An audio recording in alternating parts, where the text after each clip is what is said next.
a desperate mother, mysterious CEO, one impossible choice that changes everything. When single mother Sophia Chen desperately needs money for her daughter's life-saving surgery, she never expected her new boss, Nicholas Harrington, to offer her a solution that would test everything she believes about love, sacrifice, and redemption. Dear friends, prepare for a story that will grip your heart and leave you breathless. Let the story unfold. The rain hammered against the hospital windows like bullets against glass. Sophia Chen pressed her palm against the cool surface, watching. Water streaked down in chaotic patterns that mirrored the chaos in her chest. The surgery consultation form trembled in her free hand, each number on the estimate feeling like a nail in her daughter's coffin. $60,000, she whispered to her reflection. The woman staring back looked older than her 29 years, hollow-eyed and desperate. Might as well be 60 million. Emma's laughter drifted from the pediatric waiting room behind her. Her 8-year-old daughter was showing another child how to make paper cranes, her small fingers working with the patience of someone who had spent too many hours in hospitals. The sound should have brought joy. Instead, it shattered something inside Sophia's chest. Miss Chen. Dr. Rodriguez appeared at her shoulder, his kind eyes heavy with the weight of delivering impossible news. The surgery needs to happen within 6 weeks. Emma's heart is working too hard to compensate for the defect any longer, and we risk complications that could be fatal. Fatal. The word hung in the sterile air like a death sentence. Sophia's phone buzzed against her hip. A text from her landlord about overdue rent.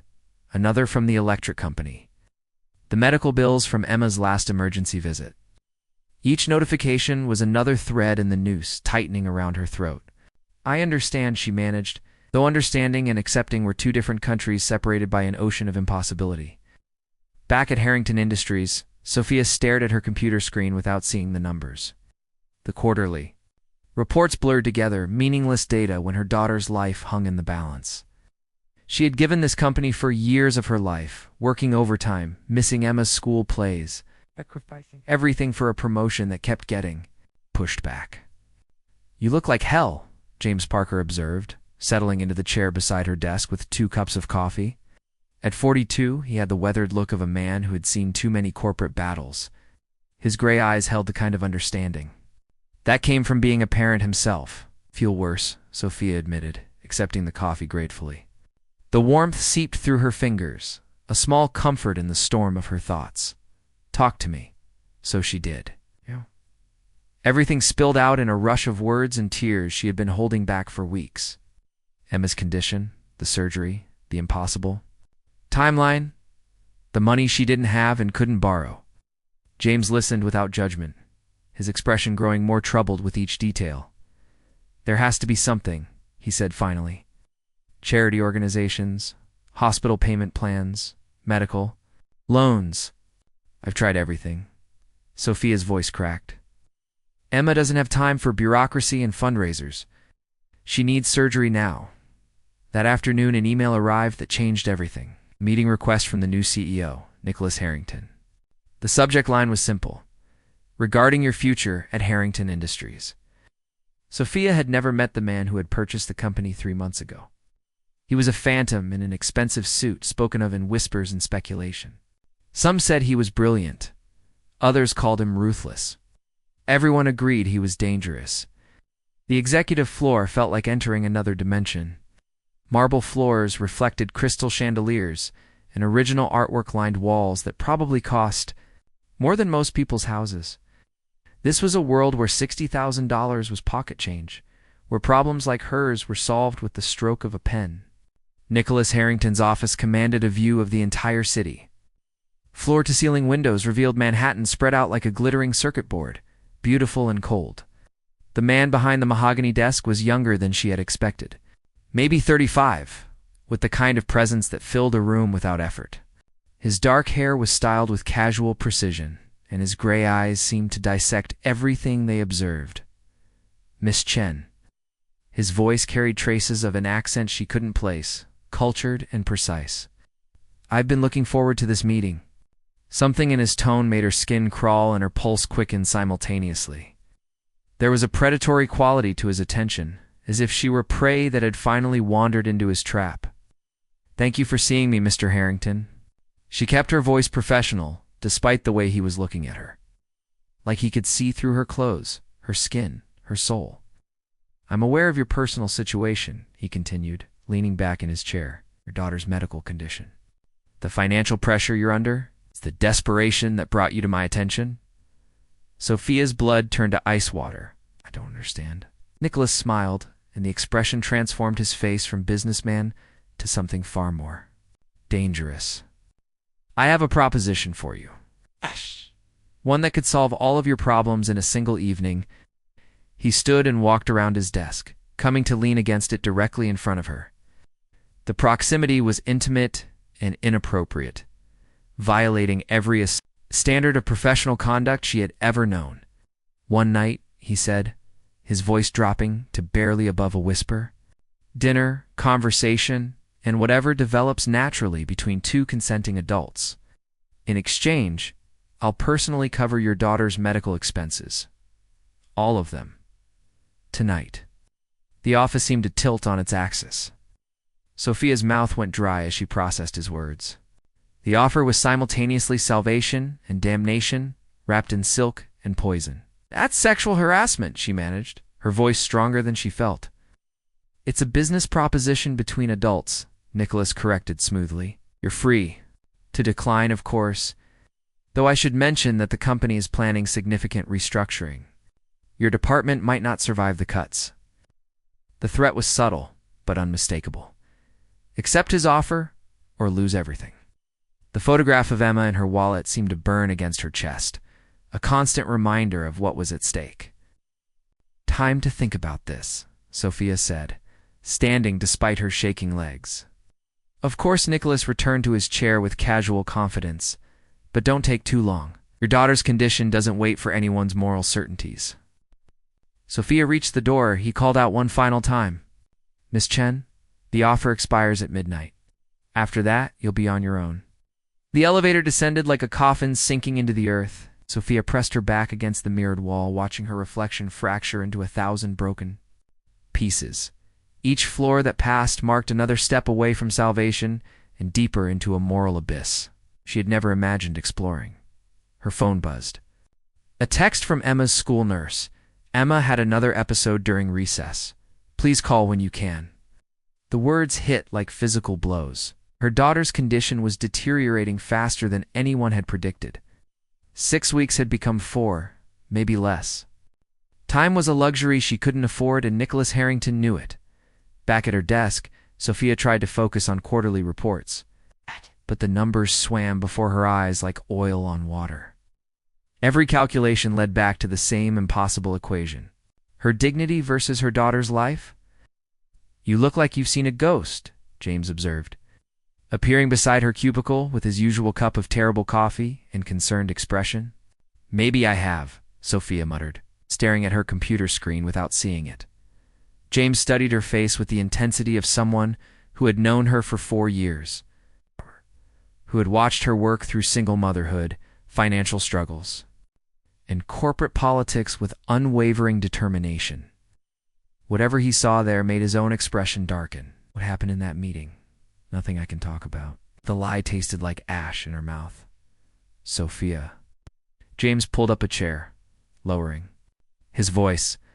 I've heard things about Harrington. Dark things. If he's pressuring you in any way, there are people we can call. Legal options we can explore. Legal options. As if she had time for lawyers and investigations while her daughter's heart slowly failed. As if justice moved at the speed of a child's dying breath. It's not that simple, she whispered. Before James could respond, Sophia's computer chimed with a new email. The sender made her blood freeze. Nicholas Harrington, the subject line read, considering our discussion. Her hands shook as she opened it. The message contained no words, only an attachment. A medical payment authorization for Emma's surgery. Pre-approved and ready for Dr. Rodriguez's signature. All it needed was her agreement to the terms they had discussed. A second attachment made her stomach lurch. Security footage from the hospital, showing her pressed against the window. Tears streaming down her face as she held the surgery estimate. The timestamp was from this morning. He had been watching her, documenting her desperation like a scientist studying a specimen. Jesus Christ. James breathed, looking over her shoulder. Is that you at the hospital? How did he get this footage? Sophia slammed the laptop shut, but the damage was done. The message was clear. Nicholas Harrington knew everything about her life, her movements, her vulnerabilities. He had turned her into a chess piece on a board where she didn't even know the rules. Her phone rang. The caller ID showed Emma's school. Miss Chen, this is Principal Martinez. I'm calling because Emma collapsed during art class. The paramedics are taking her to Mercy General right now. You need to come immediately. The world tilted sideways. Sophia grabbed her purse and ran for the elevator, James shouting questions behind her that she couldn't hear over the roaring in her ears. Mercy General's emergency room smelled like disinfectant and despair. Sophia burst through the automatic doors to find Emma on a gurney, oxygen mask covering her small face. Monitors beeping urgent warnings that translated to one simple truth. Time had run out. We're prepping her for emergency surgery, Dr. Rodriguez said, appearing at her side with grim efficiency. Her heart can't wait any longer. We have to operate now, or we'll lose her. The money, Sophia gasped. We'll figure out payment later. Right now, Emma's life is what matters. But Sophia knew how these things worked. Without insurance approval or upfront payment, Emma would get emergency stabilization at best. The complex surgery she needed, the specialized team. Recovery care, none of that would happen without money on the table. As if summoned by her thoughts, her phone buzzed. A text from Nicholas. The authorization is ready. All you have to do is say yes. Sophia stared at the message as Emma was wheeled toward the operating room. Her daughter's eyes found hers over the oxygen mask, wide with fear and trust. Emma believed her mother would fix this, would make everything okay, because that's what mothers did. I need a moment, Sophia told Dr. Rodriguez. She stepped into an empty conference room and dialed Nicholas's number with trembling fingers. Was wondering when you'd call? His smooth voice answered on the first ring. She's dying, Sophia whispered. Emma's dying right now. I know. I have someone monitoring the situation at the hospital. The authorization can be processed within minutes of your agreement. You sick bastard. You're using my daughter's life as leverage. I'm offering you a solution to an impossible problem. The choice is entirely yours. Sophia closed her eyes, seeing Emma's face, remembering every bedtime story, every scraped knee she had kissed, every dream her daughter had shared about becoming healthy enough to run and play like other children. If I agree, she said, each word feeling like a betrayal of everything she believed about herself, you'll cover everything? The surgery, the recovery, the follow-up care, everything. Within the hour, no strings attached beyond our one evening. Together, and if I refuse, then you're gambling with your daughter's life based on principles that won't mean much if she doesn't survive the night. Through the conference room window, Sophia could see the surgical team preparing. Emma's life hanging in the balance while she negotiated with the devil. One evening, she said finally, just dinner and conversation, nothing else. Nicholas's laugh was soft and dangerous. We'll see what develops naturally. I'll have the authorization sent to Dr. Rodriguez immediately. We're something beautiful tonight, Sophia. We have so much to discuss. The line went dead, leaving Sophia alone with her decision and the sound of her own rapid heartbeat drowning out everything else in the world. Emma's surgery lasted 6 hours.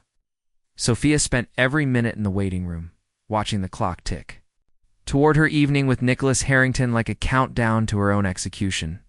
The payment authorization had arrived within minutes of her call, processed with an efficiency that spoke of power and connections that reached into every corner of the medical system.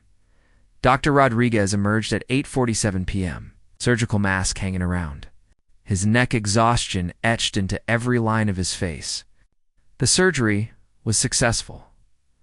Emma's going to be fine. Full recovery expected within 6 to 8 weeks. Sophia collapsed into a plastic chair, relief and terror warring in her chest. Emma would live, but the price for that life was waiting for her in a black sedan outside the hospital. There's something else, Dr. Rodriguez continued, sitting beside her. The payment came from a foundation I've never heard of. Usually these medical foundations have extensive paperwork, background checks, waiting periods. This was instantaneous. Who do you know with that kind of influence? Someone I wish I'd never met, Sophia whispered. The sedan was exactly where Nicholas had said it would be. Black, expensive, windows tinted dark enough to hide scenes. The driver held the door open without speaking, and Sophia slipped inside too. Find Nicholas waiting, immaculate, in a charcoal suit that probably cost more than her rent. How is Emma? He asked, and there was something in his voice that sounded almost like genuine concern. Alive, Sophia replied, studying his profile as the car glided through Manhattan traffic. In the dim light, his features looked carved from marble, beautiful and cold, thanks to you. Thanks to our agreement, he corrected.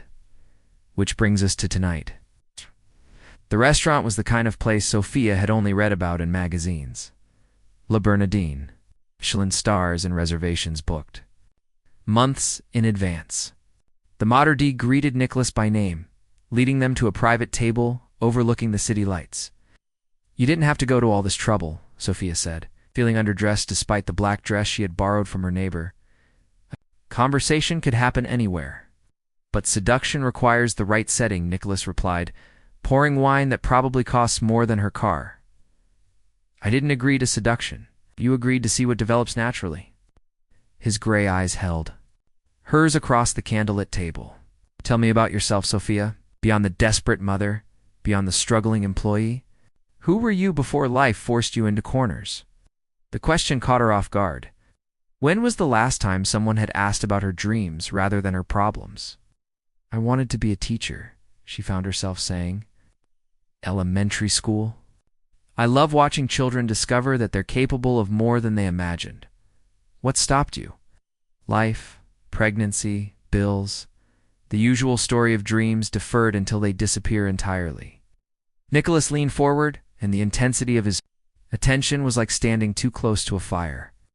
Dreams don't disappear. They just go underground, waiting for the right conditions to resurface. Is that what happened to you? Did your dreams go underground? Something flickered in his expression, a crack in the polished facade. My dreams died a long time ago. I deal in reality now. Power, money, control, only currencies that matter in this world. It's a lonely way to live. Loneliness is safer than vulnerability. He reached across the table, his fingers brushing hers. The contact sent electricity up her arm that had nothing to do with fear. You understand that, don't you? How much safer it is to keep people at arm's length, rather than risk being destroyed by caring too much. Sophia pulled her hand away, disturbed by how much his words resonated. I care about Emma. Emma is different. Children love unconditionally, without agenda. Adults always want something in return. The waiter approached with their entrees, but Sophia had lost her appetite. This wasn't the crude proposition she had expected. Nicholas wasn't trying to buy her body. He was dissecting her soul with surgical precision. Why me? She asked suddenly. Could have any woman in New York. Why choose someone who clearly doesn't want to be here?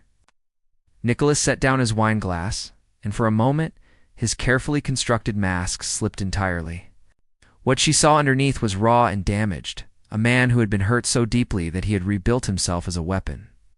Because you're the first person in 5 years who looked at me like I was a human being instead of a bank account, he said, quietly. Even when I was threatening you, even when I had all the power, you saw something in me worth saving. I haven't felt that in so long, I'd forgotten it was possible. The admission hung between them like a bridge neither of them was sure they wanted to cross. Sophia felt something shift in her chest, a dangerous softening toward this man who held her life in his hands. That doesn't make what you're doing right, she said, but her voice lacked conviction. I know. Nicholas leaned back, the mask sliding back into place. But right and wrong are luxuries I can't afford. Not when I want something this badly. What is it you want, Nicholas? Really? He stood, abruptly, throwing cash on the table. Come with me. There's something I need to show you. They drove in silence to a neighborhood Sophia didn't recognize, stopping in front of a brownstone that looked like it had been transplanted from another century. Nicholas led her up the steps and into a living room that took her breath away. The walls were covered with paintings, expensive art, but children's drawings. Hundreds of them. Crayon flowers and stick figure families and rainbow houses. In the center of the room, a hospital bed sat empty, medical equipment gathering dust nearby. "This was my son's room," Nicholas said, his voice hollow. "Danny died 3 years ago from the same condition Emma has. I had all the money in the world, and it wasn't enough to save him." Sophia's anger crumbled into something else entirely. Understanding, recognition, grief that mirrored her own deepest fears. "The night he died, I swore I would never feel that helpless again. I built my empire as armor against vulnerability. Bought power to ensure I could control every variable that mattered." He turned to face her, and she saw tears glittering in his gray eyes. "Then I met you, and I saw myself 3 years ago. Desperate, willing to do anything to save the person I loved most." "So you decided to play God with my life?" "I decided to. Make sure Emma didn't end up like Danny, even if it meant becoming the villain in your story." Sophia moved closer, studying his face in the dim light. "What happened to your wife?" "To Danny's mother." Nicholas's expression hardened. "She left 6 months after the diagnosis, said she couldn't handle watching him die. I handled it alone, and when I couldn't save him, I buried my heart with him. Then why does any of this matter? If you're truly dead inside, why do you care what happens to me or Emma?" Nicholas reached out, cupping her face in his hands with a tenderness that contradicted everything she thought she knew about him. "'Cause you brought me back to life, Sophia. Against my will, against my better judgment. God, you made me feel again. And now, I can't turn it off." He kissed her then, soft and desperate, and full of 3 years of buried longing. Sophia knew she should pull away, should remember that this man had blackmailed her, manipulated her, used her daughter's life as leverage. Instead, she kissed him back, tasting his grief and recognizing it as an echo of her own. When they finally broke apart, both breathing hard, Nicholas rested his forehead against hers. "I know you hate me," he whispered, "but I need you to know that saving Emma wasn't about owning you. It was about saving the part of myself that died with Danny." Sophia stepped back, her world tilting on its axis. "This changes everything, does it?"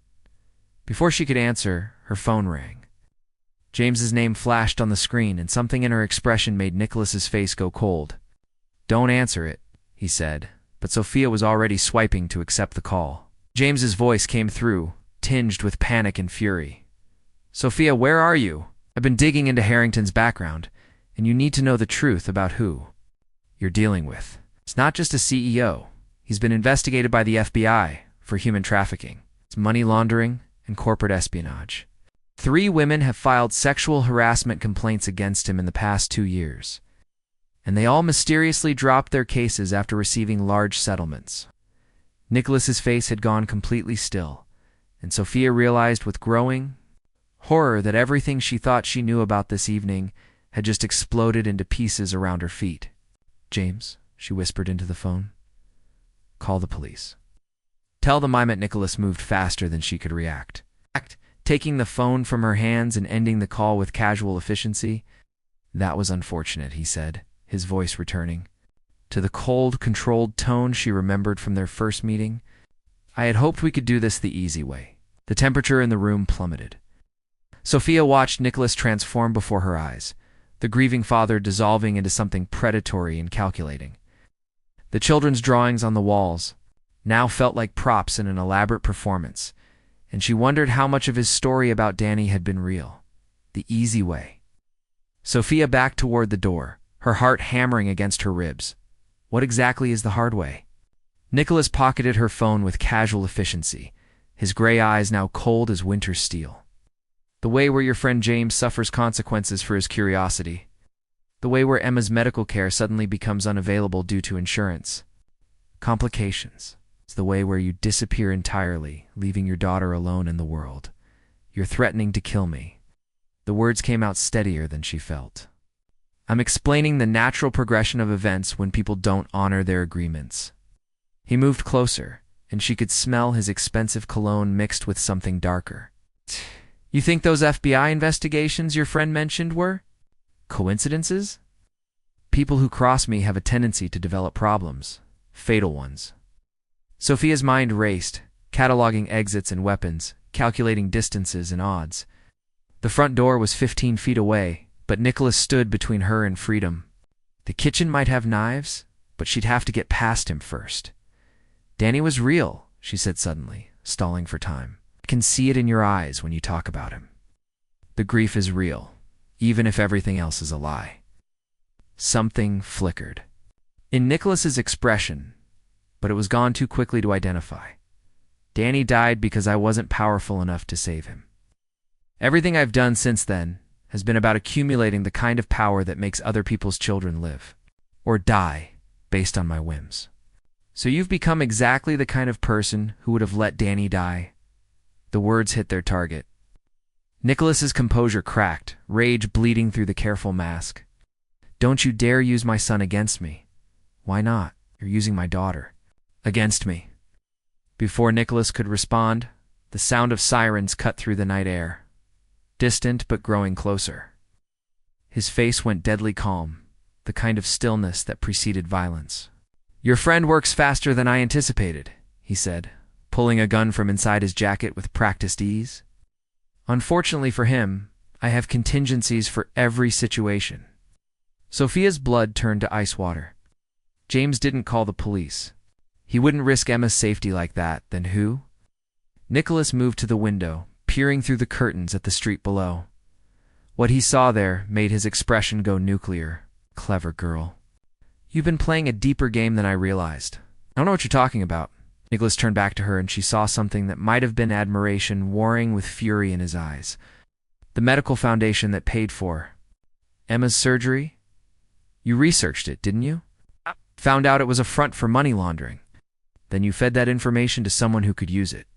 The accusation hit like a physical blow because it was partially true. Sophia had researched the foundation during Emma's surgery, disturbed by the speed and efficiency of the payment. What she'd found had terrified her, but she hadn't known what to do with the information. I didn't tell anyone anything, she said. But you left your research open on your work computer. James saw it, and James, being the good friend he is, called someone who could actually do something about it. Nicholas's smile was razor sharp. The FBI has been trying to connect me to that foundation for 2 years. Your research gave them the missing pieces. The sirens were getting closer. Through the window, Sophia could see unmarked cars positioning themselves on the street. This wasn't a rescue operation. It was a takedown. They'll protect Emma, she said, more to convince herself than him. Will they? The foundation that paid for her surgery is about to be frozen as evidence. Ongoing care, her medications, her recovery treatments, all tied to dirty money. That's about to disappear? Nicholas checked his watch with casual precision. Your daughter has maybe 6 hours of medical coverage left before the system cuts her off. Less if the feds move quickly. Horror crashed over Sophia in waves. She had inadvertently destroyed the very thing she'd been trying to protect.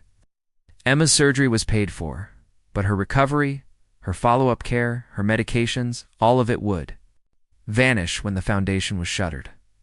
Fix this, she whispered. You have other accounts, other resources. Save her. Why would I do that? You've just destroyed everything I've built over the past 3 years. My companies, my investments, my carefully constructed new identity. All of it traced back to that foundation you helped them connect to me. Because she's innocent. She's just a child who needs medical care to survive. Nicholas studied her face with the intensity of a scientist, examining a particularly interesting specimen. You're offering me nothing. I'm about to be arrested. My assets frozen. My life as I know it ended. What possible motivation do I have? To help you? The answer came to her with crystalline clarity. Because I'll go with you. The words hung in the air between them like a bridge spanning an abyss. Nicholas went very still, his gray eyes searching her face for deception. Explain you have escape routes. Men like you always do. Safe houses, offshore accounts, new identities. Sophia moved closer, gambling everything on the connection she'd felt between them earlier. Take me with you. I'll disappear with you. Become whoever you need me to be. But first, transfer enough clean money to cover Emma's medical care for the next 10 years? You would abandon your daughter? I would sacrifice myself to save her, just like you would have done for Danny. The comparison hit its mark. Nicholas's hand tightened on the gun, but he didn't raise it. What makes you think I won't just take what I want from you and leave you here for the FBI to find? Because you're not the monster you pretend to be. The man who told me about Danny, who kissed me like he was drowning and I was air, that man wouldn't destroy a child to spite her mother? Footsteps on the porch, shouted commands. The federal agents were moving into position, and their window for escape was closing rapidly. Nicholas made his decision with the same ruthless efficiency that had built his empire. He pulled out a different phone, typing rapidly as he spoke. Medical trust fund for Emma Chen, $10 million. Transferred from my Cayman account to a clean foundation in Switzerland, managed by trustees who specialize in medical care for children with heart conditions. Sophia's knees nearly gave out with relief. Thank you. Don't thank me yet. You just agreed to disappear with a man the FBI considers one of the most dangerous criminals on the East Coast. You have no idea what you've gotten yourself into. The front door exploded inward in a shower of wood splinters.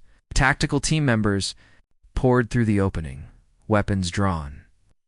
Voices shouting commands that blended into incomprehensible noise.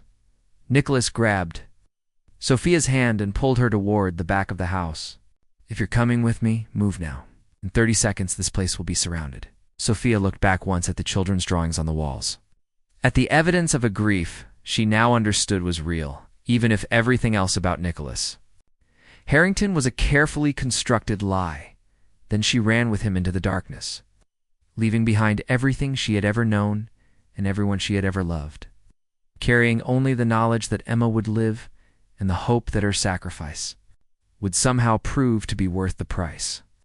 6 months later, Sophia stood on the balcony of a villa overlooking the Mediterranean, watching the sun set over water that sparkled like scattered diamonds. The woman in the mirror now had shorter hair, different colored eyes thanks to contacts, and a passport that claimed she was Sarah Martinez, an art dealer from Barcelona. The transformation was complete, but the heart beating in her chest still belonged to Emma's mother.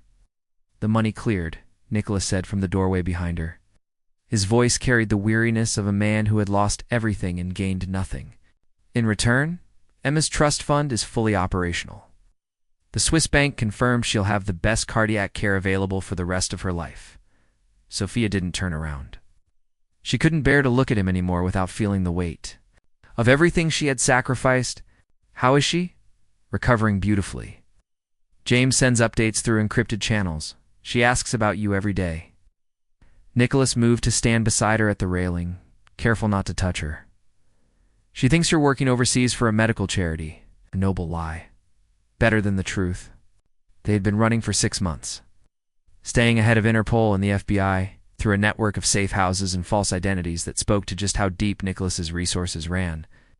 They were criminals now, officially dead to their old lives, bound together by necessity and something deeper that neither of them dared name. I could let you go, Nicholas said quietly. I have enough clean money hidden to start over somewhere they'll never find me. Could disappear, create a new identity, maybe even contact Emma in a few years when the heat dies down. Sophia finally turned to look at him. 6 months of running had stripped away his corporate polish, revealing the man underneath. He looked younger somehow, more human, as if losing everything had paradoxically freed him from the weight he'd been carrying. Why would you do that? Because I've destroyed your life, because you didn't choose any of this. I forced it on you with threats and manipulation. Nicholas's gray eyes held something she'd never seen before. Genuine remorse, because I love. You and love isn't supposed to be a prison. The admission hung between them like a bridge neither had expected to find. Sophia had been preparing for this conversation for weeks, knowing it would come eventually, knowing her answer would determine the rest of both their lives. Do you want me to leave? She asked. I want you to be happy. I want you to be free too. Choose your own path without me holding Emma's welfare over your head like a sword. Nicholas gripped the railing until his knuckles went white. I want to be the man who deserves you instead of the man who stole you. Sophia reached out, covering his hand with hers. The contact sent electricity up her arm, just like it had that first night in the restaurant when she'd thought he was simply a powerful man making an indecent proposition. What if I choose to stay?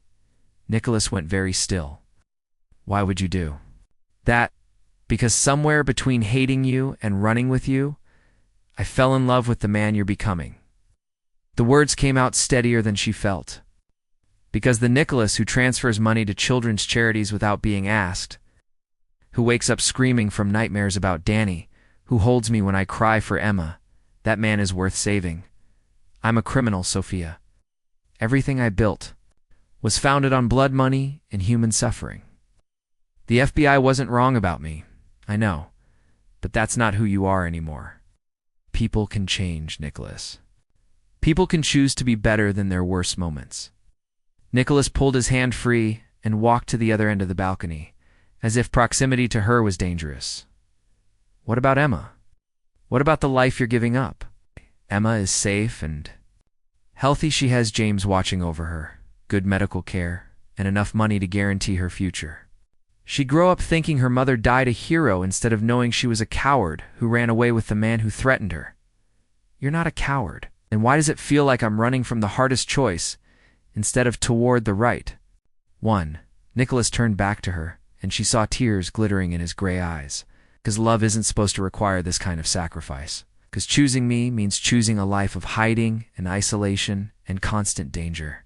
Maybe it means choosing to build something new together, something clean and honest, and worth the price we've both paid for it.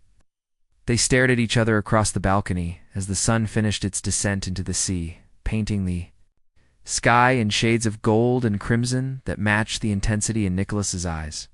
If you stay, he said finally, I can't promise it will be easy. I can't promise we'll never get caught, or that you'll never regret this decision. I can't promise those things either. But I can promise that whatever happens, we'll face it together. Nicholas crossed the space between them in 3 strides, cupping her face in his hands with the same tenderness he'd shown that first night in Danny's room. Are you sure? I've never been more sure of anything in my life. We kissed. Her then, soft and desperate, and full of 6 months of unspoken longing. Sophia tasted his tears and his hope and his fear, understanding that they were both choosing to build something beautiful on the ruins of everything they'd lost. When they finally broke apart, Nicholas rested his forehead against hers. I love you, Sophia Chen, Sarah Martinez, whoever you choose to be. I love you too, Nicholas Harrington, even if that's not your real name either. He laughed, the sound rusty from disuse, but genuine. It's not, but maybe it's time I told you the truth about everything, starting with who I really am. We have time, Sophia said, taking his hand and leading him back inside their temporary sanctuary. We have all the time in the world. Through the villa's windows, the lights of the coastal town sparkled like stars reflected in dark water. Somewhere across an ocean, Emma was sleeping safely in a bed her mother's sacrifice had made possible. And in a life built on lies and running, 2 broken people were finally telling each other the truth. It wasn't the ending either of them had planned, but it was the beginning of something neither of them had dared hope for. Love without conditions. Freedom without apology. A future without regrets. The end.